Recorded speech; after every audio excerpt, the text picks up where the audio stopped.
आप सभी को बहुत बहुत शुभाशीष नमस्कार। उम्मीद करता हूं कि आप सभी लोग बहुत अच्छे होंगे। अंशु जी हैं, चंदन हैं, शिवांशु हैं और शालू हैं, दीपक गुप्ता हैं, भूपेंद्र कुमार जी हैं, हेमलता हैं, निधि पांडे हैं, दीपिका जी हैं, आकाश हैं, संजय सब इंस्पेक्टर हैं, रूबी हैं, मनीष हैं, बेबी हैं, सेव्या हैं, प्राची हैं, लोकेश कुमार जी हैं, सुमन कुमारी जी हैं, मानसी सागर जी हैं, प्रियंका हैं। आप सभी साथियों का बहुत बहुत स्वागत है। एक बार ये बताएंगे कि ऑडियो वीडियो सब कुछ क्लियर है? आप सभी को मेरी अच्छी से आवाज आ पा रही है? ठीक है, आप सभी लोग मुझे अच्छे से सुन पा रहे हैं? प्लीज एक बार बताएंगे जी। ठीक है, नमस्ते जी, राधे राधे, सभी को बहुत बहुत शुभाशीष। चलिए ठीक है, लास्ट लेक्चर तक किसी भी तरह की कोई परेशानी थी, हमने राष्ट्रपति महोदय को पूरा कर लिया। ठीक है, जैसे कि मैंने आपको बताया है, हम लोग भारतीय संविधान के, एक सेकेंड, ठीक है, ये थोड़ा सा हैंग कर गया, इसे सही हो जाने तो हम लोग भारतीय संविधान के भाग 5 का अध्ययन कर रहे हैं, है ना। हम लोग क्या पढ़ रहे हैं इंडियन कॉन्स्टिट्यूशन में? वी आर गोइंग टू, हम लोग भारतीय संविधान के भाग 5 को पढ़ रहे हैं भैया। भारतीय संविधान के भाग 5 की विषय वस्तु क्या है? संघ है, यूनियन है, यूनियन है, ठीक है बच्चे, यूनियन है। और आर्टिकल 52 से लेकर 151 तक, आर्टिकल 52 से लेकर 151 तक आपका यही चलेगा। ठीक है, संघ ही चलेगा। अब इसमें ये ध्यान रखना, मैंने अलग अलग हेडिंग नहीं डलवाई कि राष्ट्रपति, उपराष्ट्रपति, मंत्री परिषद, मंत्री, प्रधानमंत्री, ये अलग अलग हेडिंग्स मैंने नहीं डलवाई है। मैं भाग 5 में, ठीक है, संघ के अंतर्गत ही ये सारे टॉपिक पढ़ाऊंगा। ठीक है ना। चलिए, अब इसमें कितने चैप्टर्स हैं? 5 चैप्टर्स हैं। आपको पांचों चैप्टर्स बहुत अच्छे से याद हो गए होंगे। ठीक है, आज हम बात करेंगे आर्टिकल 63 के बारे में। इसके बारे में आर्टिकल 63। आर्टिकल 63 में क्या है? आर्टिकल 63 में है, भारत का एक उपराष्ट्रपति होगा। कल शायद हमने जाते जाते उपराष्ट्रपति को थोड़ा सा डिस्कस कर दिया था, है ना जी। अब वो ठीक आ रही है, अब वो ठीक आ रही है, बताएंगे? ठीक है कपिल जी, बहुत बहुत शुभकामनाएं आपको जी। सत्यपाल सिंह जी है, नहीं, सत्यपाल सिंह जी का एक कमेंट है यूपी पुलिस में, भाई ऊपर करना, सत्यपाल जी का ऊपर, ऊपर करना, एक कमेंट है उनका, सत्यपाल सिंह जी। हाँ सर, मैं यूपी पुलिस में जॉब करता हूँ, मैंने आज से पहले ऐसी पॉलिटी नहीं पढ़ी। चलिए, थैंक यू। ठीक है, अब तो ठीक आ रही होगी आवाज, है ना। अब वॉइस में कोई इशू नहीं होगा, अब ठीक है, अब सही है। ओके ठीक है, आप लोगों ने बोल दिया, अब सही है। आइए स्टार्ट करते हैं। तो नो डाउट इसमें बहुत सारे ऐसे भी भैया होंगे जो पहले से यूपी पुलिस में कार्यरत हैं। ठीक है, मैं जानता हूँ। एक बार मैं यहाँ से नोएडा से जा रहा था आगरा, तो मैंने एक कैब की और उस कैब में एक भैया बैठे हुए थे जो 2018-19 में जो पुलिस की वैकेंसी आई थी वो उसमें सेलेक्टेड थे, और उनकी पोस्टिंग वहीं पर थी आगरा में, शमशाबाद में। ठीक है, तो मैं जब कैब में बैठा, वो पहले से बैठे हुए थे, उन्होंने, ठीक है, मेरे चरण स्पर्श किए, बड़ा अच्छा लगता है। तो फिर मैंने आपसे पूछा कि भाई आप कैसे, किस तरह से आप मुझे जानते हैं? तब उन्होंने बताया कि सर मैं आपसे, ठीक है, ये पॉलिटी पढ़ रहा हूँ इसी यूपीएसआई बैच में, 2018-19 वाली यूपी पुलिस में मैं लगा हुआ था, क्योंकि तब तो ऑनलाइन था ही नहीं। तो जब ऑनलाइन नहीं था तो तब हमें कहाँ लोग जानते होंगे, लेकिन तब तो हम ऑफलाइन पढ़ाते थे हम भी। लेकिन अब जो है वो इसका हिस्सा है, तो अच्छा लगता है, मतलब खुशी होती है, नो डाउट, कि आप लोग आगे बढ़े। देखो, जब शिष्य आगे बढ़ता है तो सबसे ज्यादा खुशी एक गुरु को होती है। देखिए, एक गुरु उस पर अभिमान करता है, उस पर गर्व करता है कि ये मेरा शिष्य है, तो बहुत अच्छी बात है। आइए, तो आर्टिकल 63 के बारे में बात करेंगे। आर्टिकल 63 में है, बोला है कि भारत का एक उपराष्ट्रपति होगा। ठीक है, मैं बिल्कुल आर्टिकल वाइज पढ़ा रहा हूं। और देखो, जैसे मैंने आपसे प्रॉमिस किया था कि 250-300 आर्टिकल मैं आपको याद करा दूंगा, आप याद ना भी करना चाहोगे तब भी आपको याद हो जाएंगे, ये मैं आपसे प्रॉमिस किया था, और मैं अपनी प्रॉमिस को कभी तोड़ता नहीं हूं। आर्टिकल 63 में भारत का एक उपराष्ट्रपति होगा, ऐसा बोला गया है, भारत का एक उपराष्ट्रपति होगा आर्टिकल 63 में। ठीक है, चलिए, अब जब हम पीसीएस में पढ़ाते हैं तो उपराष्ट्रपति के बारे में, उसके पद की समीक्षा करते हैं। यहां पर आपके लिए समीक्षा करने की कोई आवश्यकता नहीं है, बस आपको यह ध्यान रखना है कि उपराष्ट्रपति का जो पद है ये हमने अमेरिका के संविधान से लिया है, अमेरिकन कॉन्स्टिट्यूशन से लिया है उपराष्ट्रपति के पद को हमने। अमेरिका के संविधान से लिया है। ठीक है जी, ये बात आ रही है ना समझ में, यहां तक कोई इशू तो नहीं। तो भारत का एक उपराष्ट्रपति होगा, और उपराष्ट्रपति के पद को हमने कहां से लिया है? अमेरिकन कॉन्स्टिट्यूशन से। ये आर्टिकल 63 में है। ठीक है, आपको ये सोचकर आश्चर्य होगा वास्तव में कि भारत में उपराष्ट्रपति का पद अवैतनिक है। उपराष्ट्रपति एज ए उपराष्ट्रपति किसी भी प्रकार का कोई भी वेतन नहीं लेता। ठीक है, ध्यान रखना। उसको जो वेतन मिलता है वो मिलता है आर्टिकल 64 के प्रावधानों के तहत। तो स्वाभाविक सी बात है, अब आप पूछना चाहेंगे कि सर आर्टिकल 64 में क्या है? तो आर्टिकल 64 में बोला गया है कि जो उपराष्ट्रपति होगा वह राज्यसभा का पदेन सभापति होगा। यह आर्टिकल 64 में बोला गया है। क्या है 64 में? कि उपराष्ट्रपति, जो भी उपराष्ट्रपति होगा भारत का, उपराष्ट्रपति राज्यसभा का पदेन सभापति होगा। राज्यसभा का पदेन सभापति होगा।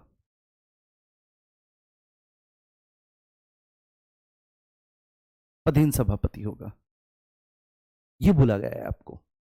अच्छा, अब यहां पर बहुत सारी चीजें आ जाती हैं। पदेन सभापति होने का मतलब क्या होता है? पदेन सभापति होने का मतलब है कि उस पद के लिए कोई चुनाव नहीं हुआ, उस पद के लिए किसी भी प्रकार की कोई नियुक्ति नहीं हुई। जो भी उपराष्ट्रपति है वह ऑटोमेटिकली राज्यसभा का पदेन सभापति हो जाएगा। अब देखो बच्चे, उपराष्ट्रपति राज्यसभा का पदेन सभापति होगा, ये बात हमको बहुत अच्छे से पता चल गई। अब राज्यसभा के पदेन सभापति के तौर पर उसके कार्य क्या है, उसके फंक्शंस क्या क्या है? राज्यसभा के पदेन सभापति के तौर पर उसके फंक्शंस क्या हैं? तो उसके जो फंक्शंस होंगे बच्चे वो क्या होंगे कि राज्यसभा की बैठकों की अध्यक्षता करेगा, सदन में अनुशासन बनाए रखेगा, माननीय सदस्यों को बोलने का मौका देगा, दर्शक दीर्घा में बैठे हुए व्यक्तियों में अनुशासन बनाए रखेगा, सदन की कार्यवाही का संचालन करेगा। ये सब उसके कार्य होंगे, और इन्हीं कामों की वजह से उसको वेतन मिलता है। हम लोग भारतीय हैं, हम लोग किसी को बिना कोई काम किए किसी भी तरह का कोई वेतन दे नहीं सकते। हम तब तक वेतन नहीं देंगे जब तक कि वो काम ना करे। तो हम उपराष्ट्रपति को कैसे वेतन दे देते हैं? ऐसे ही है ना, नहीं देंगे ना। तो उपराष्ट्रपति, अब चूंकि भारत में उपराष्ट्रपति का जो पद है एक्चुअली उसकी प्रासंगिकता तभी है जब राष्ट्रपति का पद खाली हो जाए, जब राष्ट्रपति की पद की रिक्ति हो जाए, राष्ट्रपति अपना त्याग पत्र दे दे, या राष्ट्रपति की पद पर रहते हुए मृत्यु हो जाए, तब उपराष्ट्रपति जब एज ए राष्ट्रपति कार्य करेगा तब वास्तव में उसके पद की प्रासंगिकता है। ठीक है, वैसे तो नॉर्मली वो खाली बैठा रहेगा। अब एक बात बताओ, कितनी राष्ट्रपति हुए हैं जिन्होंने त्याग पत्र दिया है, या फिर उनको उनके कार्यकाल के बीच में ही हटा दिया गया है, या फिर जिनकी पद पर रहते हुए मृत्यु हो गई है? स्वतंत्रता प्राप्ति से लेकर आज तक 70-75 साल हो गए, कोई एक भी नहीं होगा बच्चे। ठीक है, इक्का दुक्का होगा कि जब, ठीक है, किसी उपराष्ट्रपति ने एज ए राष्ट्रपति का कार्य संभाला होगा, किसी ने नहीं संभाला। तो अगर मान के चलिए कि हम उसे कोई दूसरा काम नहीं देते, ठीक है, राज्यसभा की हम उसे अध्यक्षता करने का कार्य नहीं सौंपते, तो उसका वेतन खामखा ही तो जाता, अपने आराम से कुर्सी पर बैठा रहता, और क्या मजे आते जीवन में।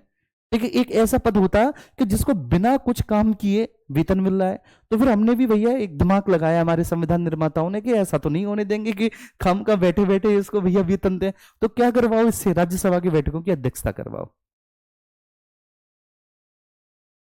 सर स्टार्टिंग में ऐसा लग रहा था कि ये पढ़ा क्या रहे हैं, बट अब धीरे धीरे, ठीक है, फ्लो बन चुका है और सब समझ आ रहा है। थैंक यू सर जी। ठीक है, अब मैं क्लियरली ऑडिबल हूंगा। बहुत कम आ रही है आवाज अब जब? ठीक है, सही है आवाज। देखो ये जो टेक्निकल भैया बैठे हैं जो यहाँ पर स्ट्रीम करते हैं हमारे, ठीक है, उन्होंने, ठीक है, सारे पैरामीटर्स पर आवाज को चेक कर लिया है, तो बोल रहे हैं कि सर एकदम परफेक्ट है आवाज। ठीक है, चलिए अब आप आवाज को लेकर प्लीज कुछ मत बोलिएगा, है ना। ये वो क्लास है जिससे अंकित सर, ये वो स्टूडियो है जिससे अंकित सर वीडियो बनाते हैं भाई, तो ये तो सबसे अच्छा स्टूडियो है हमारा। तो इसकी क्वालिटी पे तो कोई शक ही नहीं कर सकते। तो उपराष्ट्रपति राज्यसभा का पदेन सभापति कार्य क्या है बच्चे? राज्यसभा की बैठकों की अध्यक्षता करना।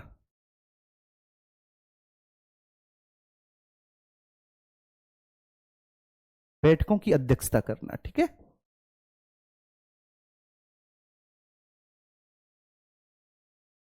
राज्यसभा की बैठकों की अध्यक्षता करना, मुन्ना, ये उसका कार्य है। अब जब वह राज्यसभा की बैठकों की अध्यक्षता करेगा तो मैं आपको बताऊंगा कि सदन में अनुशासन बनाए रखना भी उसी का कार्य होगा।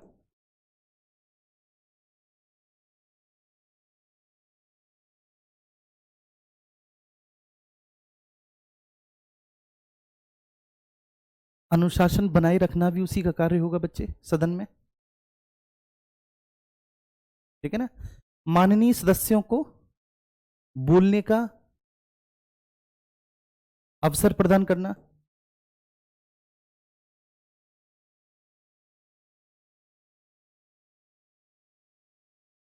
माननीय सदस्यों को बोलने का अवसर प्रदान करना, ठीक है। सदन का संचालन करना, मतलब आप ओवरऑल बोल सकते हैं कि राज्यसभा का सदन का संचालन करना, एग्जीक्यूट द हाउस, सदन का संचालन करना, संचालन करना, तो ये उसका कार्य है। लेकिन अब सबसे बड़ी बात क्या है, क्या उपराष्ट्रपति राज्यसभा का सदस्य है? नहीं, उपराष्ट्रपति राज्यसभा का सदस्य नहीं है। अब चूंकि उपराष्ट्रपति राज्यसभा का सदस्य नहीं है, तो इसलिए ये बात आपको ध्यान रखनी है। मैं आप सब लोगों से, ठीक है, एक बात बोल रहा हूं, आप इसको समझना, ठीक है, जो मैं आपको समझाना चाह रहा हूं बहुत अच्छे से। उपराष्ट्रपति राज्यसभा का सदस्य नहीं है, तो इसलिए राज्यसभा में उसे किसी भी मुद्दे पर, किसी भी विधेयक पर, किसी भी प्रस्ताव पर वोट डालने का अधिकार नहीं है, वो वोट नहीं डाल सकता, ठीक है। हाँ, देखिए, एक ऐसा अवसर आएगा कि जहां पर वह वोट कर सकता है। वो अवसर कौन सा है? कि जब किसी भी विधेयक पर अथवा किसी भी प्रस्ताव पे पक्ष और विपक्ष में बराबर वोट पड़े हों, ठीक है।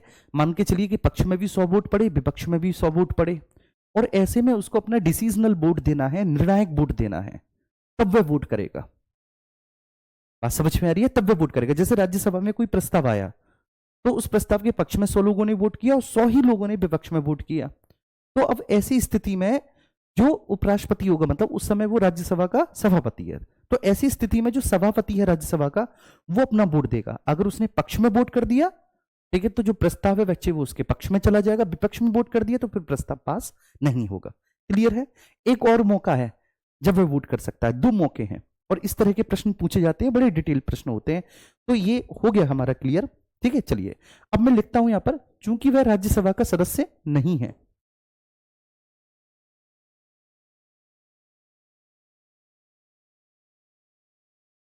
क्योंकि वह राज्यसभा का सदस्य नहीं है,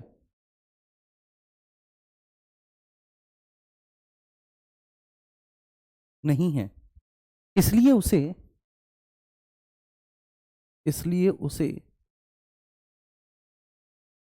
राज्यसभा में वोट करने का अधिकार प्राप्त नहीं है,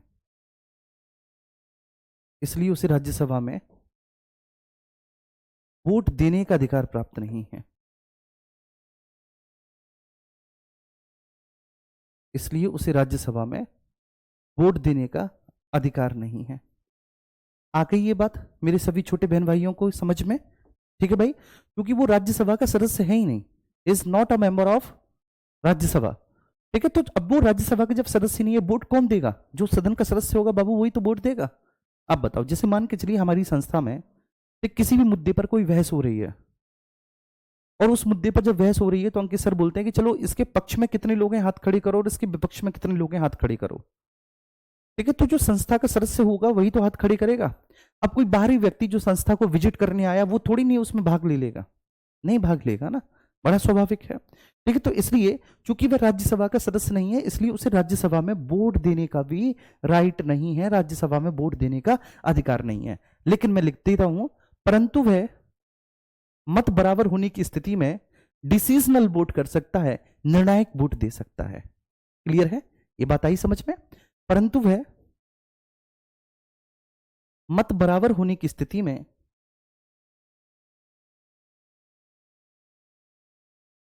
मत बराबर होने की स्थिति में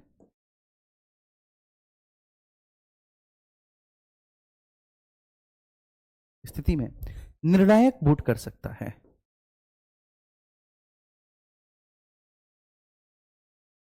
निर्णायक वोट कर सकता है।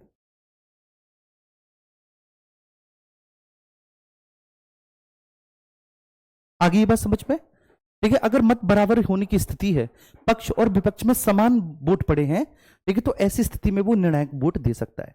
वो एक और स्थिति में वोट कर सकता है, ठीक है। अगर मैं बताऊंगा तो आप लोग समझ लोगे। एक और ऐसी स्थिति आती है जहां पर वह वोट करने का अधिकार रखता है, ठीक है। थोड़ा सा टफ है, आप समझ लोगे तो मैं बताऊं, नहीं तो मैं इसे तब बताऊंगा जब मैं संसद पढ़ाऊंगा, क्योंकि संसद में ये आता है। जब हम संसद पढ़ते हैं पढ़ाते हैं तभी आता है। भाई ये गेट बंद कर देना प्लीज।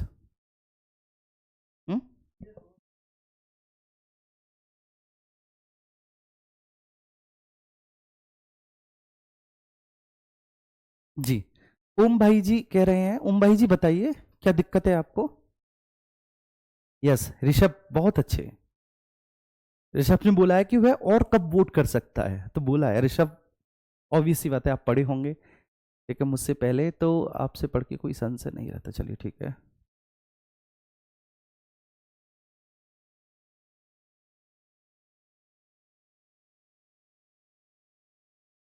अच्छा बताएं, चलिए ठीक है। ठीक बता दीजिए। हाँ तो मैं आपसे पहले ही पूछ लूंगा अगर ऐसी कोई भी स्थिति बनती है। तो चलिए मैं बता देता हूं आपको, यहां पर आप समझेंगे। मत बराबर होने की स्थिति में निर्णायक वोट दे सकता है, ये समझ में आ गया। यदि उसको उसके पद से हटाए जाने का संकल्प विचाराधीन हो, उपराष्ट्रपति को, ठीक है, आप उसके पद से हटा जा रहे हैं, ठीक है, तो आपको पता है ना कि जब हम किसी भी, जैसे राष्ट्रपति को हमने उसके पद से हटाया तो एक प्रस्ताव लेकर आए थे, संकल्प प्रस्ताव, ठीक है, लेकर आए थे कि नहीं संकल्प प्रस्ताव, और वह लोकसभा और राज्यसभा, ठीक है, दोनों ही सदनों से पारित हुआ था। तो ऐसे ही जब हम उपराष्ट्रपति को उसके पद से हटाते हैं तो ऐसा ही एक संकल्प प्रस्ताव लेकर आते हैं जिसकी सूचना हम उसे 14 दिन पहले दे देते हैं, ठीक है। लेकिन वहां पर राष्ट्रपति वोट नहीं कर सकता, ठीक है, अपने उस हटाए जाने वाले प्रस्ताव पर। लेकिन यहां पर उपराष्ट्रपति को पूरा अधिकार होता है, क्योंकि उपराष्ट्रपति राज्यसभा में बैठा हुआ है, तो वहां पर उसको पूरा अधिकार है कि वह अपना वोट करे। और स्वाभाविक सी बात है जब उसको उसके पद से हटाया जा रहा है, ठीक है, तो वो इस प्रस्ताव में विपक्ष में वोट करेगा। वो ये कहेगा कि भाई मुझे मत हटाओ, पक्ष में तो वोट नहीं करेगा। या कोई व्यक्ति ये कहेगा कि हाँ भाई मुझे हटा दो, लो मेरा भी वोट ले लो, तो बड़ा स्वाभाविक होता है कि वो विपक्ष में ही वोट करेगा अगर उसे उसके पद से हटाया जा रहा है। तो वहां पर उससे जरूर ये पूछा जाता है कि भाई हम आपको आपके पद से हटा रहे हैं, तो इसमें ठीक है आपकी राय क्या है, एक बार आप अपना कंसर्न भी दे दें, ठीक है। तो वहां पर जो है ना उसे वोट डालने का अधिकार होता है। तो मैं लिख देता हूं, यदि उपराष्ट्रपति को, यदि उपराष्ट्रपति को उसके पद से हटाए जाने का संकल्प, देखो उसके पद से हटाए जाने का, पद से हटाए जाने का प्रस्ताव है तो, प्रस्ताव है तो, प्रस्ताव है तो वहां पर वह, वहां पर वह वोट कर सकता है,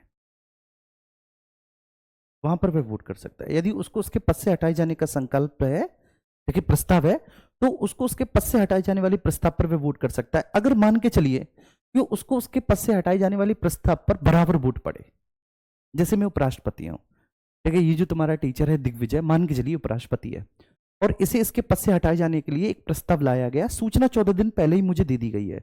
वो कैसे लाया जाएगा वो मैं आगे आपको बताऊंगा, अभी बताऊंगा उपराष्ट्रपति में आएगा कि वो कैसे, वो सबसे पहले प्रस्ताव राज्यसभा में लाया जाता है, वो मैं आगे आपसे डिस्कस करूंगा। तो मान के चलो, ठीक है, कि ये अब दिग्विजयी उपराष्ट्रपति और इसको इसके पद से हटाए जाने का प्रस्ताव लाया गया, ठीक है, 14 दिन पहले मुझको सूचना भी दे दी गई, ठीक है। अब जब ये प्रस्ताव आया राज्यसभा में तो वहां पर मैं वोट करूंगा, और स्वाभाविक सी बात है मैं विपक्ष में वोट डालूंगा, ठीक है ना। मैं तो ये चाहूंगा कि भाई मुझे क्यों हटा रहे हो यार, ठीक है, अच्छी खासी पावर है, एक अच्छा बंगला मिला हुआ है, काफी सारे सेवक मिले हुए हैं, विशेष सुरक्षा मिली हुई है, ठीक है, सब कुछ मिलता है, हर एक चीज का भत्ता मिलता है, सरकारी गाड़ी मिलती है, मतलब सब कुछ लाइफ, क्यों हटा रहे हो यार, ठीक है। चलो ठीक है, तो मैं विपक्ष में वोट करूंगा, मान के चलिए।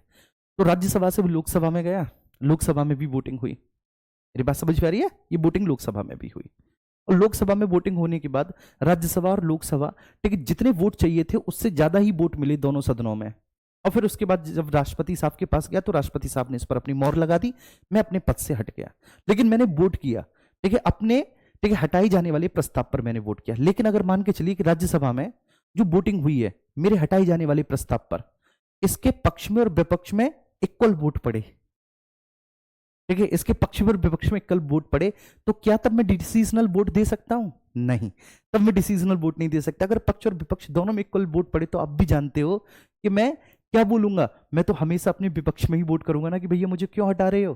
तो ऐसी स्थिति में मेरा जो व्यवहार होगा वो वाहिष्ठ होगा, हम सब लोग जानते हैं, तो फिर मुझे वोट देने का अधिकार नहीं होगा, ठीक है। तो जो पद से हटाए जाने वाला प्रस्ताव होता है, पद से हटाए जाने वाले प्रस्ताव पर उपराष्ट्रपति निर्णायक वोट नहीं कर सकता। पद से हटाए जाने वाली प्रस्ताव पर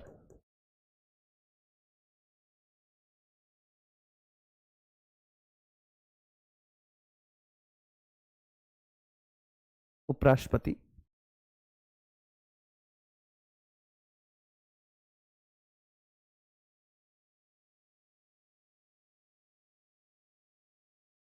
निर्णायक वोट नहीं कर सकता।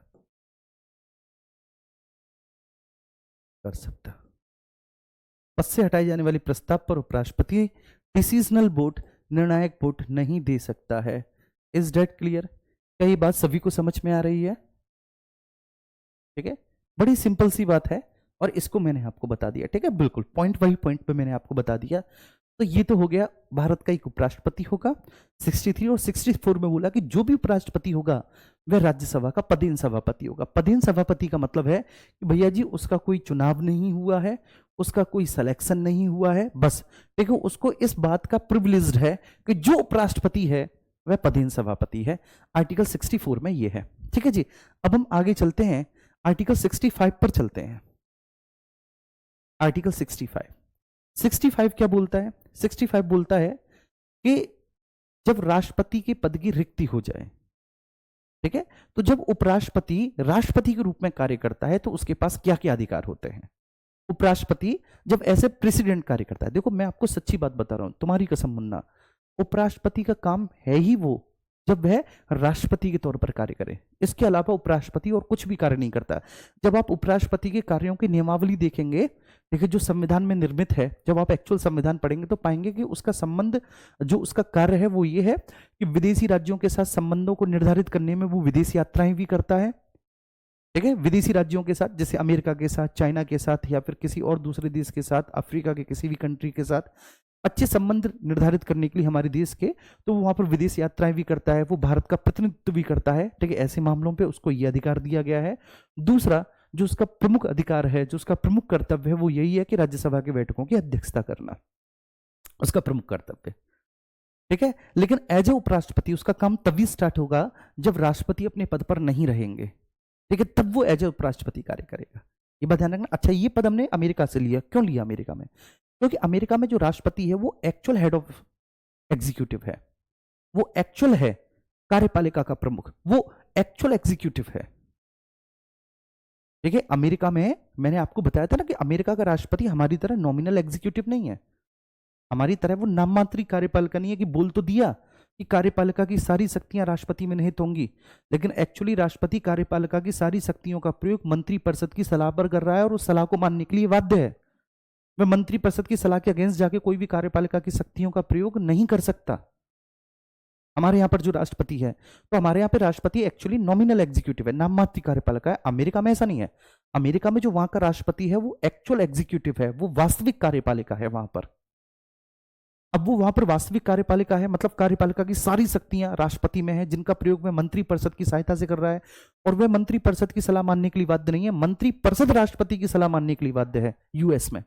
अब ऐसी स्थिति में मान के चलिए कि राष्ट्रपति को किसी ने गोली मार दी, राष्ट्रपति मर गया, या फिर राष्ट्रपति ने अपने पद से इस्तीफा दे दिया, या राष्ट्रपति अस्वस्थ चल रहा है, किसी भी कारण से वो ऑफिस नहीं आ पा रहा, तो कार्यपालिका की सारी शक्तियां जो व्यक्ति रख रहा है, मतलब जो व्यक्ति पूरे देश का शासन चला रहा है, यूनाइटेड स्टेट का, जो व्यक्ति पूरे देश का शासन चला रहा है यूनाइटेड स्टेट का, तो फिर ऐसा कोई पद और होना चाहिए कि उसकी अब्सेंस में जो उसके कार्यों को संभाल सके। तो इसलिए वहां पर उपराष्ट्रपति का पद काफी मायने रखता है। अब हमारे यहाँ राष्ट्रपति को कोई अधिकार नहीं है, तुम सोच के देखो, हमारे यहाँ राष्ट्रपति वास्तविक कार्यपालिका नहीं है। ऐसी स्थिति में हमने उपराष्ट्रपति का पद और बना दिया। जब उपराष्ट्रपति का पद बनाया था ना, तो बड़ी आलोचना हुई थी। ठीक है, बड़ी आलोचना हुई थी। इस आधार पर आलोचना हुई थी कि भैया, ठीक है, पहली बात तो इस व्यक्ति के पास कुछ अधिकार नहीं है राष्ट्रपति के पास, ऊपर से तुमने हमारे संविधान पर एक खर्चा बढ़ाने के लिए उपराष्ट्रपति का पद और तुमने बढ़ा दिया। तो फिर हमारे संविधान निर्माताओं ने कहा कि भाई कोई बात नहीं, कार्यपालिका का प्रमुख तो है राष्ट्रपति, बेशक नाम मात्र का सही, लेकिन फिर भी एक ऐसा पद होना चाहिए जो राष्ट्रपति की अब्सेंस में उसके कार्यों को संभाल सके। दूसरा, हम उससे काम करवा तो रहे हैं, हम उसे खाली नहीं छोड़ रहे, हम उसे ठलुआ नहीं छोड़ रहे, ना ठलुआ छोड़ने की हम उसको सैलरी दे रहे, हम उससे काम करवा रहे हैं, हम उससे माथापच्ची करवा रहे हैं। राज्यसभा में हम राज्यसभा की बैठकों की उससे खूब अध्यक्षता करवा रहे हैं। पॉकेट वीटो बेटा आगे बताऊंगा, ठीक है, जब राष्ट्रपति की शक्तियां आएंगी तब मैं राष्ट्रपति की शक्तियां में उसकी पॉकेट वीटो, निलंबनकारी वीटो, आत्यंतिक वीटो, ये सब बताऊंगा।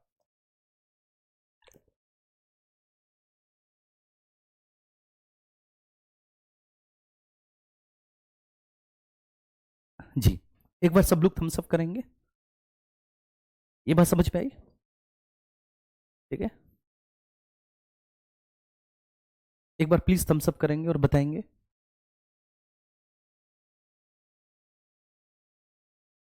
श्रेया सिंह,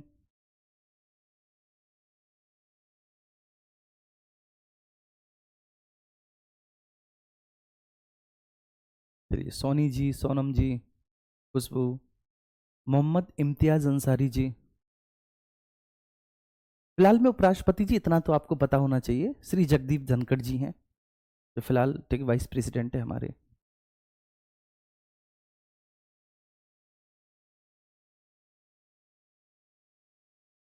अच्छा, एक भैया पूछ रहे हैं कि सर आपके हाथ पे क्या लिखा है, ये टैटू देख लिया क्या मेरा ये वाला? ये महामृत्युंजय मंत्र है भैया।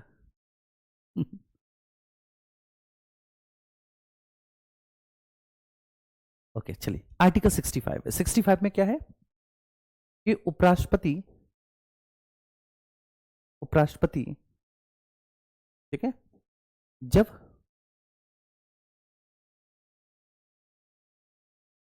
राष्ट्रपति के रूप में कार्य करते हैं,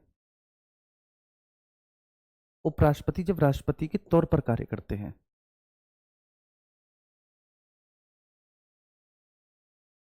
ध्यान रखिएगा, उपराष्ट्रपति जब राष्ट्रपति के रूप में, उपराष्ट्रपति जब राष्ट्रपति के तौर पर कार्य करते हैं, ठीक है, कब कार्य करेंगे बच्चे? ठीक है, कब कार्य करेंगे? तो जब राष्ट्रपति अपना त्याग पत्र दे दे, रेजिग्नेशन दे दे राष्ट्रपति, जब राष्ट्रपति की पद पर रहते हुए मृत्यु हो जाए, जब राष्ट्रपति को महाभियोग के द्वारा हटा दिया जाए, ठीक है, मैं आपको बता देता हूं, आपकी क्यूरियोसिटी होती है, ठीक है, मैं जानता हूं, मैं भी जब विद्यार्थी था तो होती थी मेरी, कि क्या अभी तक हमने किसी भी प्रेसिडेंट के अगेंस्ट ये इंपीचमेंट महाभियोग प्रस्ताव हम लेकर आए हैं? नहीं, अभी तक किसी भी प्रेसिडेंट के अगेंस्ट ये नहीं लाया गया, ठीक है, इंपीचमेंट रिजोल्यूशन। तो राष्ट्रपति जब त्यागपत्र दे दे, राष्ट्रपति की अपनी पद पर रहती हुई मृत्यु हो जाए, ठीक है, राष्ट्रपति पर महाभियोग लगा दिया जाए, हटा दिया जाए, या फिर जब राष्ट्रपति, ठीक है, अनुपस्थित चल रहा हो, अनुपस्थित किसी भी कारण से हो सकता है बच्चे, स्वास्थ्य कारणों से, ठीक है, तब जो है उपराष्ट्रपति राष्ट्रपति के तौर पर कार्य करते हैं, उपराष्ट्रपति राष्ट्रपति के तौर पर कार्य करेंगे। अच्छा बेटा, एक बात ध्यान रखना आप सभी लोग, मेरे प्यारे साथियों, कि जब भी उपराष्ट्रपति राष्ट्रपति के तौर पर कार्य करते हैं, उपराष्ट्रपति जब राष्ट्रपति के तौर पर कार्य करते हैं,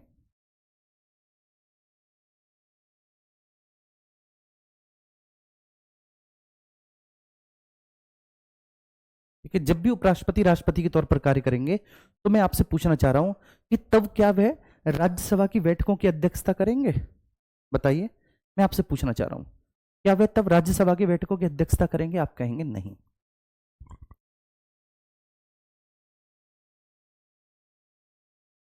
ठीक है, वह तब राज्यसभा की बैठकों की अध्यक्षता नहीं करेंगे, ठीक है जी, ध्यान रखना। तो जब भी उपराष्ट्रपति एज ए राष्ट्रपति कार्य करेंगे, तो आप ए पॉइंट लिखेंगे, तब वह राज्यसभा की बैठकों की अध्यक्षता नहीं करते, तब वह राज्यसभा की बैठकों की अध्यक्षता नहीं करते, राज्यसभा की बैठकों की अध्यक्षता नहीं करते।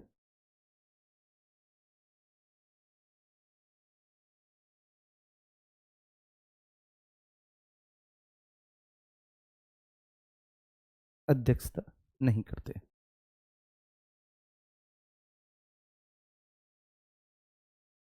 नहीं करते हैं, ठीक है, ये बात समझ में आ गई।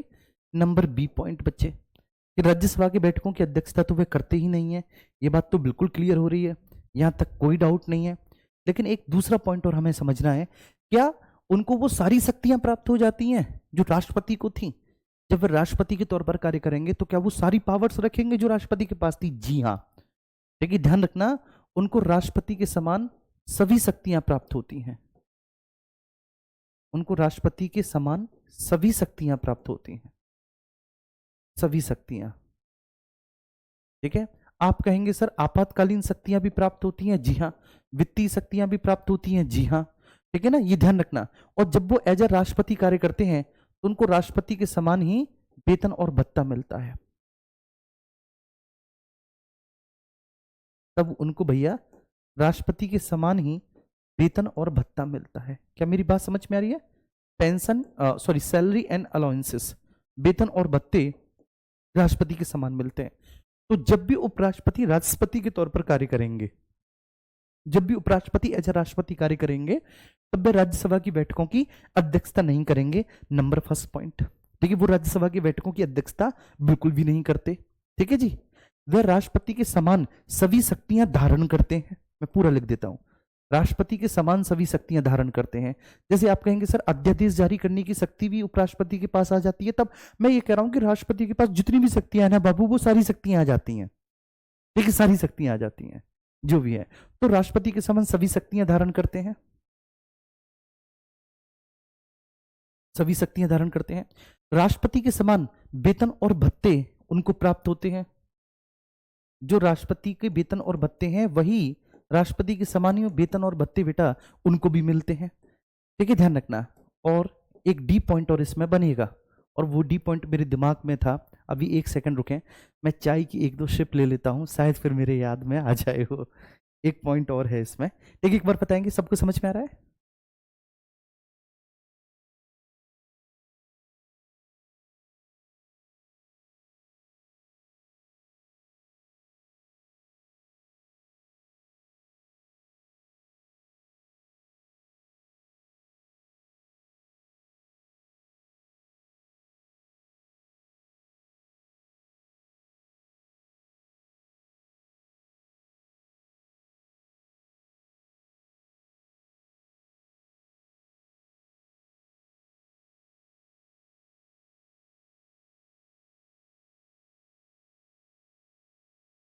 चलिए, ठीक है, याद आ गया। देखो चाय में कितनी ताकत होती है, ये तो एक बहाना था। अरे तो ऐसे तो तुम लोग चाय पीने देते नहीं। चलो, तो इसमें क्या है भैया, किसी भी स्थिति में उपराष्ट्रपति एज ए राष्ट्रपति 6 महीने से अधिक पद धारण नहीं कर सकता, क्योंकि राष्ट्रपति की पद की रिक्ति जो हुई है बच्चे, ठीक है, उसके लिए चुनाव 6 महीने के अंदर करा लिए जाएंगे। ये तो मैंने आपको कल भी बताया था आर्टिकल 62 में। ठीक है, चुनाव पहले भी करा लिए जाएंगे और किसी भी स्थिति में 6 महीने से ज्यादा का गैप नहीं होगा। ठीक है, तो यहां पर आप लिखेंगे उपराष्ट्रपति, उपराष्ट्रपति अधिकतम 6 महीने तक ही एज ए राष्ट्रपति के तौर पर कार्य कर सकते हैं। लेकिन भाई साहब 6 महीने में इसने जीवन तो जी लिया राष्ट्रपति वाला, लेकिन 6 महीने तो इसके जीवन में मजेदार हो गए। तो उपराष्ट्रपति अधिकतम 6 महीने तक, 6 महीने तक राष्ट्रपति के रूप में कार्य कर सकते हैं, राष्ट्रपति के रूप में कार्य कर सकते हैं। 6 महीने तक राष्ट्रपति के रूप में कार्य कर सकते हैं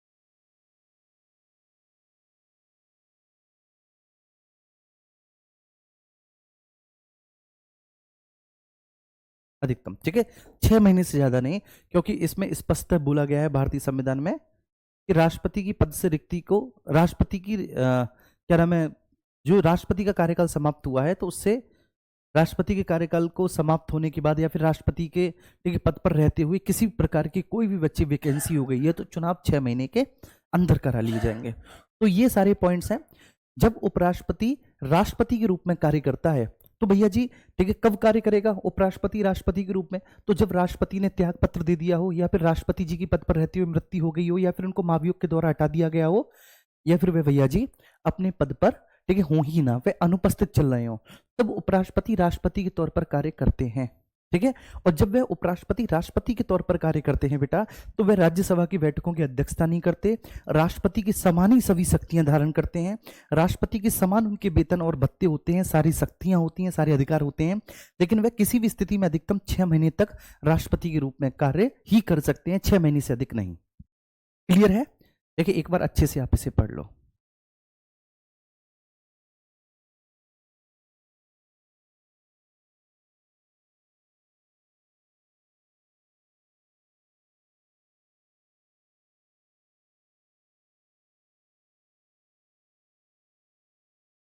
चलिए, ठीक है, अब हम आर्टिकल 66 पे चलते हैं, बड़ा इंपॉर्टेंट आर्टिकल है बेटा 66। ठीक है, आर्टिकल 66 में उपराष्ट्रपति को चुनाव, वही प्रक्रिया है। पहले उपराष्ट्रपति का पद है, फिर उपराष्ट्रपति का राज्यसभा का पद इन सभापति होना है। फिर आर्टिकल 65 में कि उपराष्ट्रपति जब एज ए राष्ट्रपति कार्य करता है, कब कार्य करेगा? तो जब राष्ट्रपति की पद की रिक्ति हो गई हो, त्यागपत्र दे दिया हो, मृत्यु हो गई हो, या फिर उनको महाभियोग के द्वारा हटा दिया गया हो, या फिर वो किसी भी कारण से अनुपस्थित चल रहे हो, तो जब उपराष्ट्रपति एज ए राष्ट्रपति कार्य करेगा तो उनको वो समान शक्तियां प्राप्त होंगी जो शक्तियां भैया जी राष्ट्रपति को प्राप्त होती है। वो सारे अधिकार उनके पास होंगे जो राष्ट्रपति के पास होते हैं, लेकिन उस समय वो राज्यसभा की बैठकों की अध्यक्षता नहीं करेंगे। तो अब सवाल ही उठता है, एक सवाल ये भी तो बन सकता है कि भाई उस समय राज्यसभा की बैठकों की अध्यक्षता करेगा कौन? नोट करो, जब उपराष्ट्रपति एज ए राष्ट्रपति कार्य करते हैं तब वे राज्यसभा की बैठकों की अध्यक्षता नहीं करते, तो तब कौन करेगा? तो आप लिखेंगे राज्यसभा का उपसभापति बैठकों की अध्यक्षता करेगा। ठीक है, ध्यान रखना। तो इस तरह से प्रश्न बनते हैं और ये तब बन पाएंगे जब आप यार डिटेल में पढ़ोगे। ठीक है, अब हम आर्टिकल 66 पे आते हैं बाबू। अब 66 को हम समझते हैं। 66 में क्या है? उपराष्ट्रपति का चुनाव है, उपराष्ट्रपति का चुनाव, इलेक्शन ऑफ वाइस प्रेसिडेंट। ठीक है, देखो इसे मैं आपको समझा रहा हूं, इलेक्शन ऑफ वाइस प्रेसिडेंट, उपराष्ट्रपति के चुनाव को समझना। ठीक है, दो चीजें होंगी। ठीक है, उपराष्ट्रपति के चुनाव में, ठीक है, एक तो होगा भैया जी कि उपराष्ट्रपति का चुनाव एक निर्वाचक मंडल के द्वारा होगा। यहां पर भी एक इलेक्टोरल कॉलेज होता है, अंग्रेजी लिखने की आवश्यकता तो है नहीं, तो यहां पर भी एक इलेक्टोरल कॉलेज होता है, एक निर्वाचक मंडल होता है। और दूसरा सर, निर्वाचन की रीति क्या होगी, इलेक्टोरल मेथड क्या होगा, निर्वाचन की रीति क्या होगी, निर्वाचन की पद्धति क्या होगी? सेम वही होगी जो राष्ट्रपति के लिए थी। निर्वाचन की पद्धति वही होगी सेम जो राष्ट्रपति के लिए थी। क्या थी भैया? एकल संक्रमणी मत पद्धति, एकल संक्रमणी मत पद्धति,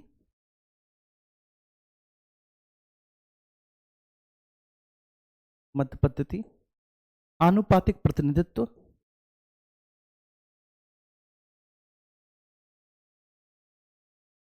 आनुपातिक प्रतिनिधित्व,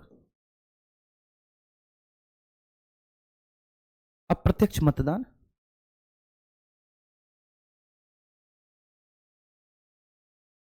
मतदान और गुप्त रीति।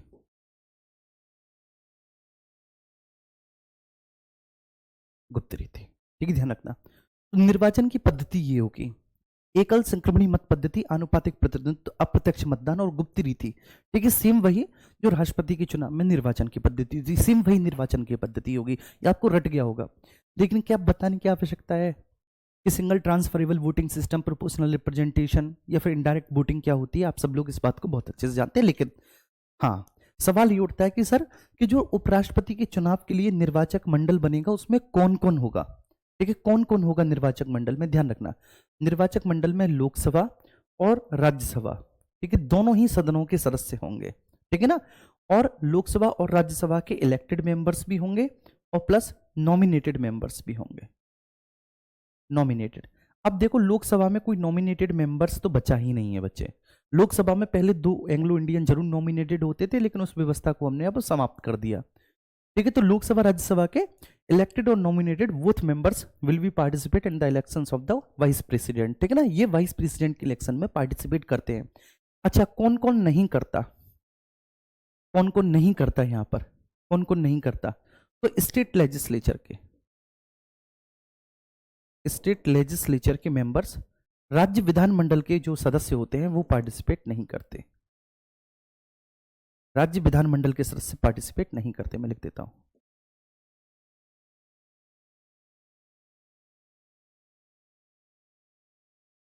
राज्य विधानमंडल के सदस्य भाग नहीं लेते।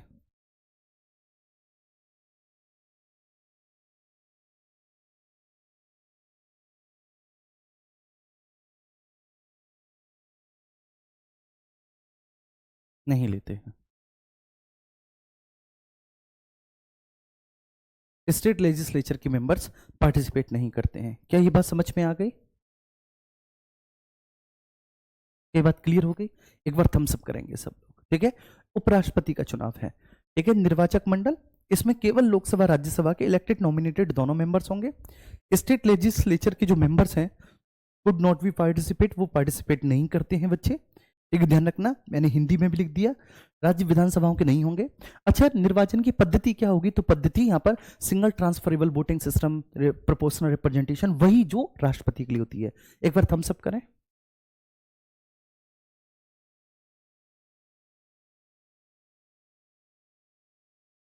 ऊपर करना बेटा, एक कमेंट एक बच्चे का बड़ा हिंदी में लिखा है उन्होंने।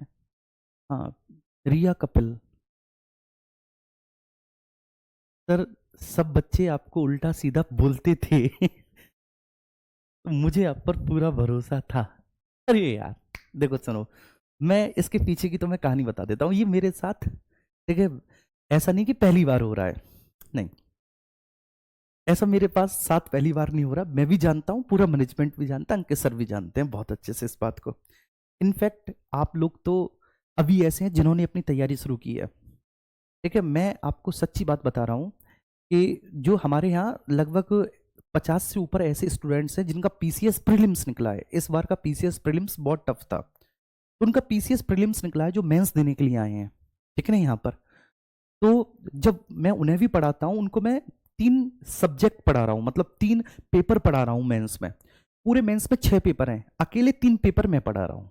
आप ये मान के चलिए 3 पेपर में, पेपर 4, पेपर 5 और पेपर 6। आप भी आगे चल के जब कभी भी ठीक है सिविल सर्विसेज की तरफ जाएंगे, पीसीएस की तैयारी करेंगे, ठीक है, तब ये बात आपको पता चलेगी। वाह, बेटे से बंद करते हैं ना जी तो तभी बात आपको पता चलेगी, ठीक है। तो उसमें जो है ना, अब हुआ क्या है कि वहां पर भी बच्चों की सेम यही शिकायत है कि सर बहुत डिटेल में, वो तो क्वालिफाइड स्टूडेंट है, इतना टफ प्रीलिम्स पास करके आए हैं, इतने क्वालिफाइड है, तो उनको भी मुझसे ये शिकायत रहती है कि सर काफी डिटेल और काफी टफ पढ़ा देते हैं। लेकिन शुरुआत में उनको ये हुई, लेकिन जब उन्होंने पढ़ा, देखो आप हमेशा ध्यान रखना, आपके पास पढ़ने के 2 तरीके होते हैं। एक तरीका होता है कि आप रट लो, आप कोई तर्क ना करो किसी से, ठीक है, बस आप केवल रट लो। रटने वाली चीजें जो होती हैं वो परमानेंट नहीं होती। देखिए, अगर आपके रटे रटाई से आ गया प्रश्न तो आप कराओगे, लेकिन अगर उसने उस रटे रटाई वाले पॉइंट से थोड़ा सा भी इधर उधर पूछ लिया तो आप फंस जाओगे। अब ठीक है, वो जीएस नहीं रही।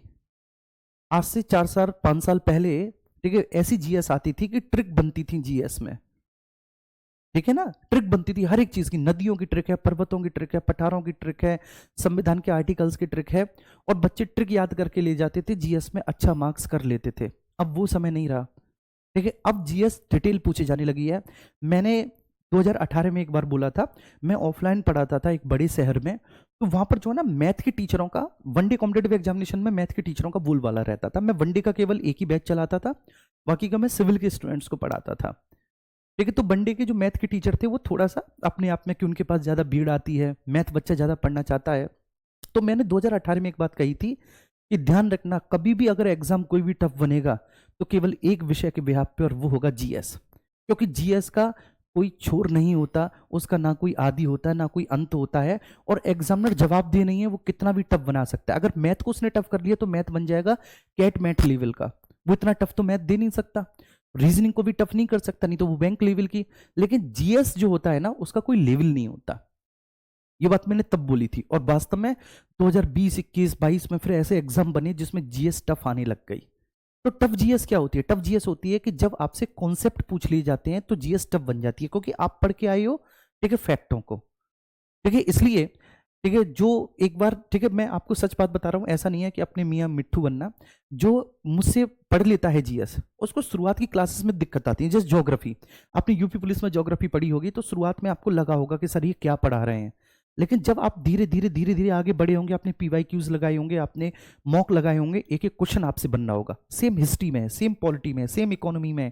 और आप में से अगर कोई खाकी 1.0 में हो तो आपको पता होगा कि मैंने फिजिक्स और केमिस्ट्री भी खाकी 1.0 में पढ़ाई थी, लेखपाल में भी मैंने फिजिक्स और केमिस्ट्री पढ़ाई थी, ठीक है। क्यों इतने विषय में पढ़ा पाता हूं? क्यों? क्योंकि जब मैं आपकी तरह विद्यार्थी था तो मैंने सभी विषयों का अध्ययन जो है ना, रटने के व्याप पे नहीं बल्कि समझने के व्याप पे किया। और ये मेरी एक प्रॉमिस है अपने आप से कि मैं जब तक पढ़ा रहा हूं, ठीक है, तब तक मैं किसी भी विषय को समझने के व्याप पे ही स्टूडेंट्स को पढ़ाऊंगा। मैं खुद जब पढ़ूंगा तो रटूंगा नहीं, मैं समझूंगा उसके कॉन्सेप्ट को, उसकी तकनीकी को, उसकी डिटेल को, ठीक है, तब मैं पढ़ाऊंगा। और यही है कारण कि मैं पढ़ा पाता हूँ। कोई भी नया विषय क्यों पढ़ा पाता हूँ? अंकित सर आपने कई बार बोलते हुए सुने होंगे, देखिए इसमें कोई मेरी कोई तारीफ नहीं है, मैं सर से भी बोलता हूँ कि सर आप मत बोला करो, वो बोल देते हैं, उनका वह बड़प्पन है। लेकिन मैं फिर भी ठीक है बोलता हूँ कि क्यों? क्योंकि जिसको ठीक है डिटेल नॉलेज होगी वो ऑब्वियस सी बात है आपके बीच में डिलीवर कर पाएगा उन चीज़ों को, और आप भी कर पाएंगे आगे। ठीक है, तो ध्यान रखना। तो ये हमेशा आपको ध्यान रखना है। तो ये कभी आपको मौका मिले, कभी देखिए एक बार ओवरऑल जीएस पढ़ने का जिसमें आपको कुछ रटना ना ना पड़े, कुछ रटना ना पड़े, ठीक है, तो मुझे कभी आप मौका देना, कभी भी। ठीक है, जब आपको ऐसा लगे कि हाँ ठीक है जो जीएस है हम ऐसी कर लें अपनी, हमेशा हमेशा के लिए ऐसी कर लें कि फिर कभी कोई कॉपी किताब उठाने की आवश्यकता ना पड़े। जैसे आपको पॉलिटी पढ़ने के बाद पॉलिटी में कभी भी उठाने की आवश्यकता नहीं पड़ेगी, ना कोई कॉपी, ना कोई किताब, ना कोई नोट्स, ना कोई आपको टेस्ट फेस्ट।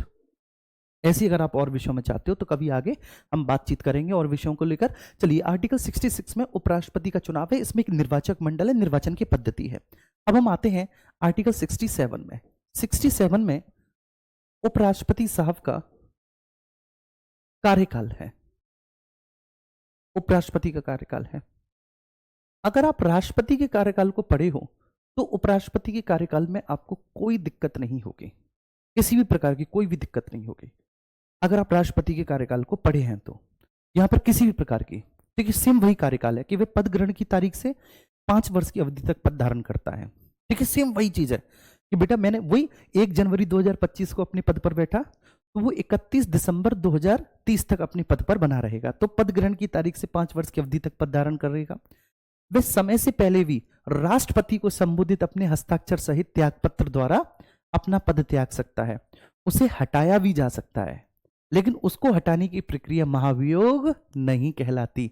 तो उसके उसके कार्यकाल के बीच में ही हटाया भी जा सकता है, वह त्यागपत्र भी दे सकता है। लेकिन एक इसमें एक और बात लिखी गई है कि कार्यकाल की समाप्ति के बाद भी वह तब तक पद धारण करेगा जब तक कि उसका उत्तराधिकारी पद ग्रहण ना कर ले। तो सेम वही बात है जो राष्ट्रपति के कार्यकाल के बारे में थी। राज्यसभा में 2/3 नहीं, 1/3 सदस्य प्रत्येक 2 वर्ष के बाद अवकाश ग्रहण करते हैं। 2/3 सदस्य नहीं है। ठीक है बच्चे, ये किसका प्रश्न है? ऊपर करना, कोई ऊपर करना है थोड़ा।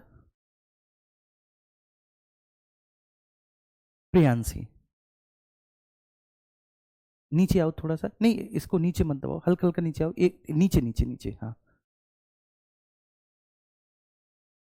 अब विनीत, विनीत पे।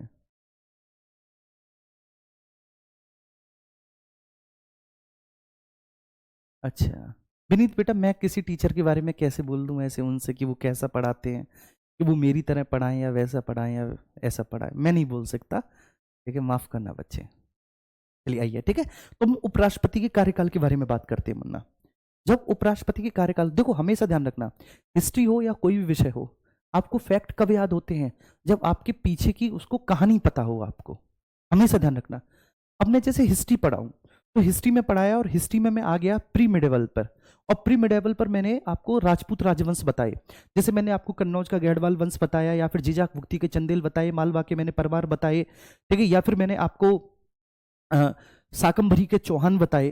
तो ये राजवंश मैंने बता दिए, इनकी मैंने वंशावली बता दी। जैसे सपोज डेट मैंने जीजाक भुक्ति के चंदेश बता दिए, मैंने नन्नुक इनका संस्थापक बता दिया, फिर मैंने बागपति बता दिए, और फिर मैंने सारे शासक बता दिए आपको लिस्ट से। तो वो आपको ऐसे याद नहीं होंगे जब तक आप उनकी कहानी को नहीं समझो, क्योंकि वो राजवंश कैसे बने कैसे नहीं बने, ठीक है, उसके पीछे की पृष्ठभूमि क्या है। ठीक है, जैसे इनके बीच में युद्ध हुआ, जैसे साकंबरी के चौहान राजवंश के जो एक शासक हैं पृथ्वीराज चौहान तृतीय, जिनको राय पिथौरा कहते हैं, ठीक है, उनके गुजरात के चालुक्य वंश के शासक भीम द्वितीय के साथ संघर्ष हुआ, मूलराज द्वितीय के साथ संघर्ष हुआ। फिर उधर ही पृथ्वीराज तृतीय का संघर्ष होता है आपके जीजाक भुक्ति के चंदेल शासक हैं परमर्दी देव के 2 वीर सेनापति आला उदल, जिनको एक रात्रि अभियान में हरा दिया पृथ्वीराज ने। उसके पीछे की हर एक की कहानी होती है, तब आप इसको पढ़ पाते हो, तब आप समझ पाते हो। ठीक है, तभी फैक्ट याद होते हैं, ऐसे रटने से काम नहीं चलता। ये मैं बार बार आपको बताता हूं। अब हम इसके कार्यकाल के बारे में बात करते हैं, ठीक है। चलिए बच्चे, हाँ इसके पेमेंट के बारे में बात करेंगे। कार्यकाल, कार्यकाल सेम वही है। ठीक है, क्या लिखेंगे आप कि भैया जी पद ग्रहण की तारीख से 5 वर्ष की अवधि तक पद धारण करता है।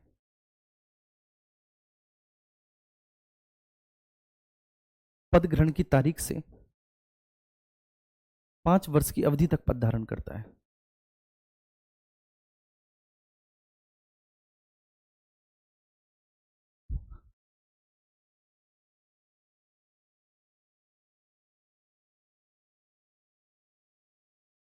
पद धारण करता है।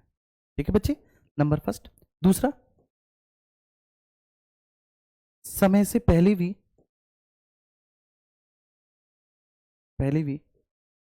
ठीक है, राष्ट्रपति को संबोधित अपने हस्ताक्षर सहित त्यागपत्र द्वारा, राष्ट्रपति को संबोधित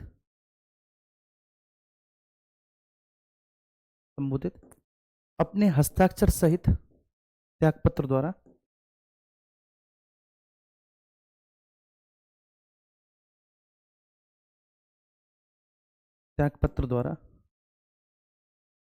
पद त्याग सकता है, पद त्याग सकता है। ठीक है बच्चे, पद त्याग सकता है। तीसरा बच्चे, उसे उसके कार्यकाल के दौरान भी हटाया जा सकता है, कार्यकाल के दौरान हटाया जा सकता है, हटाया जा सकता है। इसको मैं कल डिस्कस करूंगा कैसे हटाया जाता है, जा सकता है। उसे उसके कार्यकाल के दौरान भी हटाया जा सकता है। कब बच्चे? देखो उसका आधार क्या होगा, उसको उसके पद से हटाए जाने का आधार होगा साबित कदाचार और असमर्थता। क्या होगा मेरे प्यारे बच्चे आधार? साबित कदाचार और असमर्थता, असमर्थता ये आधार होगा। ठीक है, कार्यकाल है। ठीक, क्लियर है? अच्छा, इसके बाद आप एक पॉइंट और इसमें ऐड करेंगे, और वो पॉइंट क्या होगा कि कार्यकाल की समाप्ति के बाद भी वह तब तक पद धारण करेगा जब तक कि उसका उत्तराधिकारी पद ग्रहण ना कर ले। ठीक है, कार्यकाल की समाप्ति के बाद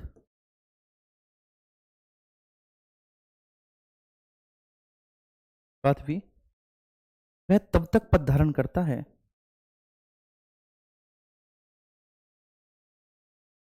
तब तक पद धारण करता है जब तक कि उसका उत्तराधिकारी पद ग्रहण ना करे।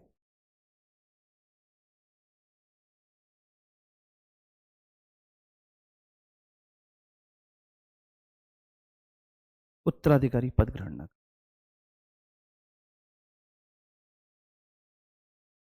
पद ग्रहण ना करे।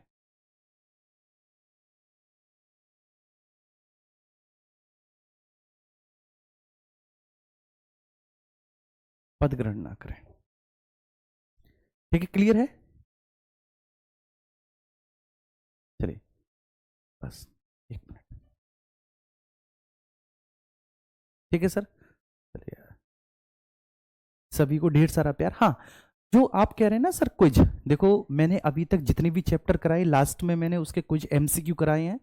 तो जब आपका पूरा संघ खत्म हो जाएगा, जब ये चैप्टर पूरा खत्म हो जाएगा, तो इसके जितने भी 50-100 क्वेश्चंस बनेंगे मैं कराऊंगा। मैं आपसे प्रॉमिस करता हूं ना, मैंने आपसे पहले भी प्रॉमिस किया हुआ है। ठीक है, और ये ध्यान रखना मैं अपनी प्रॉमिस पूरी करता हूं, तो मैं कराऊंगा, बिल्कुल परेशान नहीं होना।